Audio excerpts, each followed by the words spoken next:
विरोधी पक्ष नेता म्हणून त्यांची जी कारकीर्द होती ती आत्ताच नितीनजींनी सांगितली.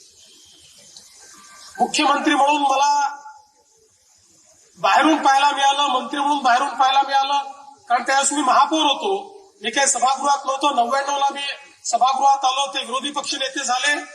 पण मी असं म्हणेन की माननीय राणेसाहेब, माननीय मुंडे साहेब यांच्यासोबत सभागृहात काम करायला मिळणं यापेक्षा मोठी पर्वणीच दुसरी नव्हती. कदाचित माझ्या संपूर्ण संसदीय जे काही यश मला मिळालं त्या यशाचं श्रेय जर कोणाला द्यायचं असेल तर राणेसाहेबांसारख्या माझ्या नेत्यांना द्यावं लागेल, की ज्यांनी त्यावेळी मार्गदर्शनही केलं आणि प्रोत्साहनही दिलं.